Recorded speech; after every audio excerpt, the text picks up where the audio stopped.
Just pay attention to this audio from Prime Minister Simon Ekpa, and I have a lot of other things to tell you, and the reaction from Deputy Prime Minister towards those people wey say dem dey fight for freedom, wey waka go Finland go dey represent Nigeria government. Many things dey happen for this Biafra movement. Everything don clear up.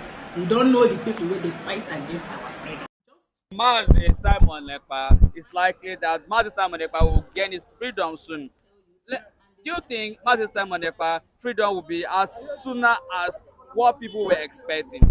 Simon Ekpa is shaking the global, international, attention now because it has been discovered that there was a lot of error, manipulation, inducement to that unfortunate pronunciation that kept him out of circulation as a result of his stand on supporting or getting the world to know what is actually playing out within the Nigerian nation and, of course, the international community. And remember, too, that Simon Ekpa has broken record. I think he has made Guinness Book of Records to become the first African to be tried for self-determination in an European nation. So his name is already in the Guinness Book of Record currently now. And coming to that, yes, I can tell you very clearly, there was a panel that was being set up there in Finland, a panel of judges, that came together and was asking, Simon Ekpa's lawyer, Goodnews, Elas, if I'm correct, I hope I'm correct, why did you want to appeal Simon Ekpa's sentencing? And there were evidences in that regard. The evidences was tendered, in a pre-court, arrangement, And when they have looked at every they saw reasons that because the way they operate the judicial system there in Finland is quite different from the way they operate in Nigeria. So after looking at the matters raised for the appeal on behalf of Simon Ekpa, the Finnish judges themselves now acknowledge it, that this is worth of appeal. They call it leave of appeal. Personally, Simon Ekpa has actually secured leave of appeal, in pursuit of his, detention in Finland. It's a big news for people who are out there, especially, people who are seeking international solidarity to the plight of Simon Ekpa. And secondly, there's so much pressure from the international community and other advocate organizations making references to what Simon Ekpa actually stands for, especially here in Nigeria, and especially what is going on in Nigeria currently now. Is what Simon Ekpa doing justifiable? And that's the question the international community is asking the Finnish government currently now. Is what Simon Ekpa talking about, is it justifiable? Is it real? And remember that few months ago that the United States of American president tweeted that self-determination is not a crime. And it goes on a long way, to put the Finnish government on, on the toes to sit up quietly or actually and know what to do at this particular time in, because anytime, any moment from now, there might be series of international pressure on the issue of Simon Ekpa, considering his position and his advocacy about what is happening in Nigeria, that the Nigerian government themselves have come and attest to it. They can see it, everybody can see it, the international community can see it. It has attracted global attention and surveillance on Nigeria. And what is actually Simon Ekpa is talking about? He's talking about, exactly what Mazi Nnamdi Kanu is talking about. The killings of Christians. As simple as that. That instead these killings will continue unstopped, that it is better the people defend themselves, that it is better they become a sovereign nation on their own. As simple as that. Do you see Simon Ekpa coming out soon from that very detention? Of course, you know, the secular things are changing now. You can't tell me that Alexander Stubb is not aware or that the US is deploying military in Nigeria or they have deployed military in Nigeria. You cannot tell me that the Finnish president is not aware. He's aware. And you ask himself questions. Why are they deploying military in Nigeria? Is there anything wrong? Is there something is wrong? And that's what I'm saying, that, you know, before there's global scrutiny on Finland, they need to do the needful. And that is why they have cleared him for him to appear in the appeal court in Finland and get his freedom. As simple as that. You know, and they have assessed him. Simon Ekpa is not a member of any terrorist organization in the world.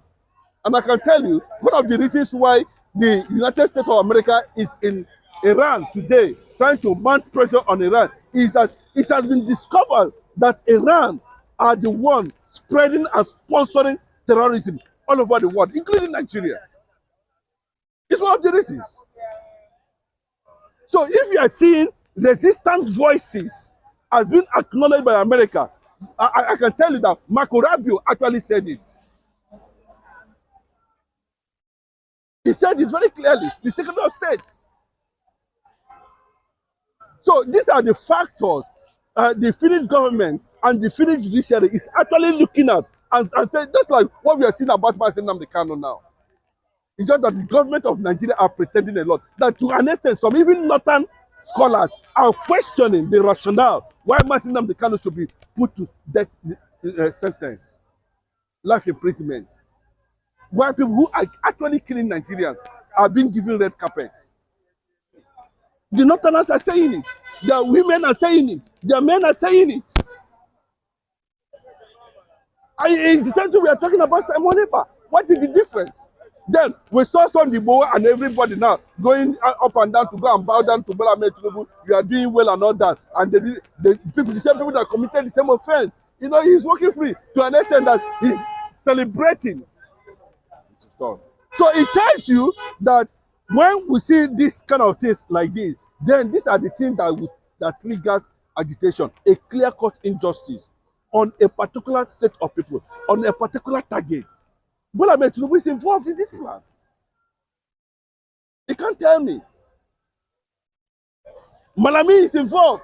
The vice president, former vice president is involved.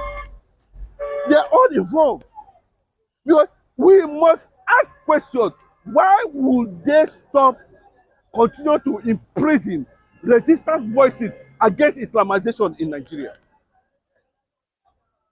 That's the question we must ask. We saw it clearly.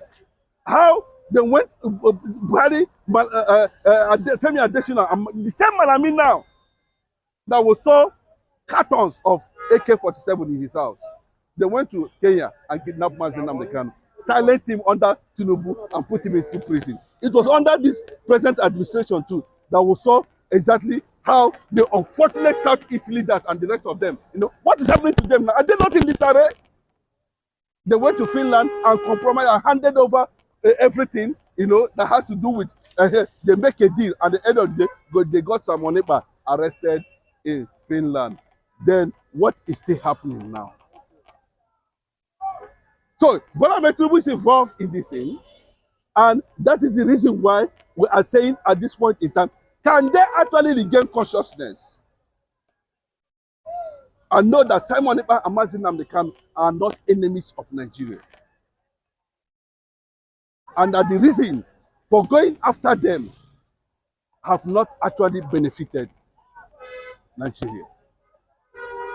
So on that note, I think they'll be looking at different issues at this point in time now. And I think in their consciousness of Finnish government, they are being remorseful, given, you know, what is actually happening in Nigeria currently now. And remember that Simon Ekpa has been making that statement, particularly the issue of Christian genocide that America has taken up. Also, Mr. Chine, the unconfirmed report suggested that the Finnish president might give Simon Ekpa maybe a step pardon. Do you see in that direction, or do you think that might happen as well? No, we are expecting Simon Ekpa to work freely any moment from now. and on the day of his presence in the appeal court, they should be able to grant him grace and grant him freedom, and actually pay him 500 billion US dollars damages.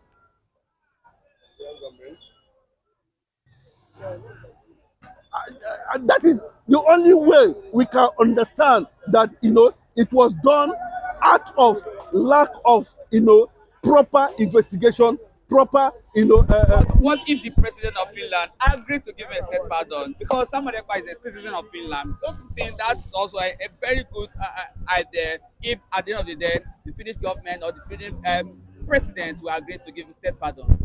Yes, I think that's the best thing. I don't think Alexander Stubb is coming back there as the prime minister or president of Finland. At the end of the day, after his tenure, it's a complete failure and a disgrace to humanity. We don't know Finland to be this funny, but I think Nigerian factor has actually happened to them, and that was why they actually take that decision in their own land. So you can see at every point in time how the Finnish ambassador to Nigeria were romancing Bola Ahmed Tinubu in his office. We saw it very clearly. So you can't tell me at this point in time now that if they are feeling that the decision taking is, because you can't tell me that they are the one controlling the judiciary too, and they are the one that told the judiciary what they should do to Simon Ekpa. And the Northerners were celebrating it. The Westerners were celebrating it. Everybody, they were celebrating it. But now, they are in Kwara. And you want me to talk about Kwara? I cannot talk about Kwara. See, the Kwara people, the London people cannot know that at this point in time, it's not about Donald Trump, come and save me, or Nigerian government, come and save me. They rejected true federalism, rejected the regional government, they rejected everything that would have made Nigeria a secular nation. Let them come out. The middle betters, I pray that they also should wake up, because Simon Ekpa Masin America was the only symbolic voice of resistance that we know. But you can see how Nigerian government were able to manipulate the process against them, and the whole world is watching. That is why that the president of the United States of American government and Donald Trump himself, should actually look inward and find out that this is not a matter of deploying troops. This is not a matter of going to Yeletewa or somewhere in Benue or Plateau and start rebuilding houses they attack. That will not solve the problem. And the only major force that can withstand Islam, that can withstand Fulani agenda in Nigeria, is the Republic of Biafra. And that's the only way out. We cannot continue to pretend over this reality. Imagine a situation where we have a sophisticated weapon supplied by the Israeli government, supplied by the US government, for us to even to engage them. Now, let me tell you, in honest truth, Igbo Obi Obi in Igbo land.